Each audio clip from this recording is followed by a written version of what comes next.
Good afternoon. Fade to Black breaking news for this Thursday, February 29th, 2024. This is all of the news that you need. I'm Jimmy Church. All right, help support the show. You know what to do. Get yourself your Fade to Black T-shirts. 2 shirts, 2 ways to get them. The links are below. Get a Game Changer membership. You'll get your autographed T-shirt. It includes shipping, and you'll get a pound of Fade to Black River Moon coffee. That's right. So get your Game Changer membership. The links are below. Help support the show and everything that we do around here. Coming up later, right after Fade to Black breaking news, or a little bit after, I'm on with Christina Gomez and Mysteries with a History. And today we are talking about abductions. Yeah. Have you been abducted? I might have. I think maybe. Right? Full disclosure and transparency going on around here tonight on Fade to Black. Dr. Paul Sutter is with us. He's a professional astronomer. We're going to be talking about astronomy, our universe, exoplanets, what's going on out there, science, astrophysics, physics, and what is really being told to us, to society, and how are we understanding everything? Tonight with Dr. Paul Sutter. It's going to be a great show. All right.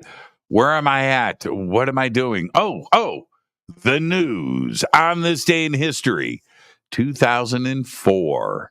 The Return of the King, the last installment of J.R.R. Tolkien's epic fantasy, The Lord of the Rings, and directed by Peter Jackson, received 11 Academy Awards, tying the record held by Ben-Hur in 1959 and Titanic in 1997. That's right, Peter Jackson. Yeah, he won Best Director. The film won Best Picture, and 9 other Academy Awards on this day in 2004. Here's your Fader fact. Now, I've talked about this before, but now I'm doing it as a Fader fact. The Coney Island hot dog is not from Coney Island. It actually originated in Michigan or Indiana, or maybe even Detroit, Flint, Michigan, Ohio, Oklahoma, even Texas, but not New York. And that is your Fader fact. Let's get to the breaking news. I just watched this video. Ukrainian soldiers believe they spotted a UFO using a reconnaissance drone deployed in battle, and the video is circulating right now on social media. The video was shared by X, formerly Twitter user Alba Fella. Now you can go and check out his channel, who frequently posts updates on the ongoing war in Ukraine. Now you can check out the video right now on my Twitter or X feed. Man, it's Twitter. Man, I just can't get into the X thing. And I would love to read your comments. It's pretty cool. It looks rectangular. It looks like a monolith. It looks like 2001: A Space Odyssey. It's a crazy video. Go and check it out right now on my Twitter feed, X feed. All right. Well, it happened. An intense moment for space safety. 2 satellites, NASA's timed spacecraft and the defunct Russian Cosmos 2221, came really close to smashing into each other above Earth last night, prompting concerns about the risk of space debris, that junkyard that is orbiting our Earth. The near miss happened at approximately 1:30 a.m. Eastern time yesterday as the 2 satellites brushed past each other 378 miles above Earth, according to Leo Labs, a California-based company specializing in tracking and analyzing objects in low Earth orbit. The 2 satellites, check this, came within 66 feet of each other. Now, considering the speed at which these objects travel, over 17,500 miles per hour, this, for me, was too close. Both lacked any ability to be maneuvered. That's right, leaving us with no choice but to watch, wait, and see. More space debris junkyard news, by the way. A space operation has begun to recover a dead rocket from Earth's orbit. The first of its kind mission aims to address the escalating issue of space debris. That's right, the junkyard. This space junk inspection mission is being carried out in collaboration with various companies and is funded by the Japanese Aerospace Exploration Agency, otherwise known as JAXA. The Address J satellite was launched on board an Electron rocket from Rocket Lab's New Zealand launch site on February 18th. Address J is short for Active Debris Removal by Astroscale Japan. The primary objective of the satellite is to examine a defunct Japanese H-2A rocket stage floating in low Earth orbit. This is the world's first technical demonstration for removing large-scale space junk. The Address J satellite began the rendezvous operation phase with this dead rocket component on February 22nd. The Japanese H-2A rocket was used to deploy the GOSAT Earth observation satellite back in 2009. This bus-sized space debris, weighing 3 tons, orbits Earth at a height of around 373 miles. We've got to clean it up there. Japanese authorities said they were forced to abandon plans today to send in drones for a second time to check out one of the damaged reactors at the Fukushima nuclear power plant. Why? Well, because of equipment failure. Of course. It's a radioactive dead zone.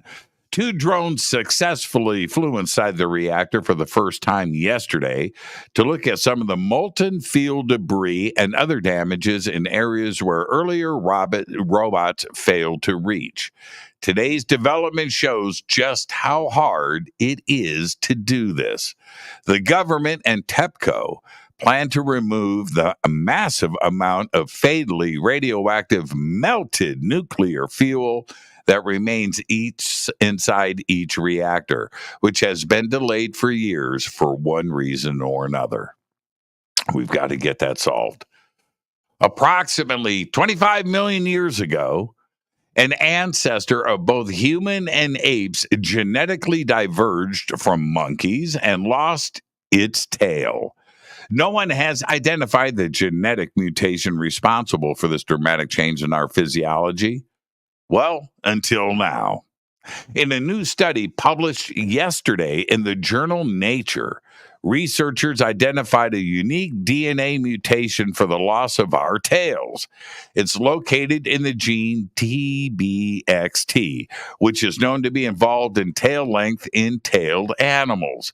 The ALU elements are DNA sequences that generate bits of RNA, the cousin of DNA, that can convert back to DNA and then insert themselves into the genome. These jumping genes can enhance a gene's function. The specific type of jumping gene exists only in primates. Now, I'm not saying it was aliens, but it was aliens. A bright red pigment housed inside a small stone vial, which is really neatly carved, by the way, could be one of the oldest known examples of lipstick in the world. Archaeologists recovered the Bronze Age cosmetic in 2001 in Jiraf, a city in southeastern Iran, after the Halil River flooded and swept through several nearby cemeteries from the 3rd millennium BC. All of this according to a study published February 1st in the journal Scientific Reports. The swift water forced the vial, which is made of carved chlorite, to the surface alongside other artifacts. The researchers analyzed the red substance using radiocarbon dating and determined that it was around 4,000 years old and dated between 1936 and 1687 BC. Items that were recovered, including the lipstick, are now part of the Giraffe Archaeological Museum collection. 4,000-year-old lipstick. Yeah. And finally, I'll leave you with this. When observing a horde of golden-backed frogs at a roadside pond in India, a group of naturalists noticed something odd about one of those amphibians. The frog had a tiny mushroom sprouting out of its side. All right, you got it? Are you with me? How the seemingly healthy frog came to grow its fungi companion. I know what you're doing. Ew, right? An occurrence that's never been documented before has left scientists baffled, according to a note published in January in the journal Reptiles and Amphibians. The authors discovered the amphibian in June 2023 and did not collect it. What? So neither the cause of the phenomenon nor the fate of the frog is known. Researchers later identified the mushroom growing out of the frog as a common bonnet that grows on rotting wood from dead trees. So let me get this straight. A common mushroom has adapted to getting its food, its nutrients, from a reptile? I mean, what's next? I want you to picture this. Mushrooms growing on living, walking, breathing things.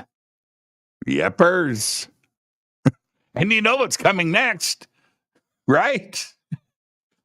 Keep a close eye on your neighbors, like the ones next door. Try not to stare at the common bonnet sprouting out of their forehead, right? And I'm not talking about a hat. There you go. There's all the Fade to Black breaking news that you need for this Thursday, February 29th, 2024. Fade to Black breaking news is produced by Paul Newman's cousin, Renee. Yeah.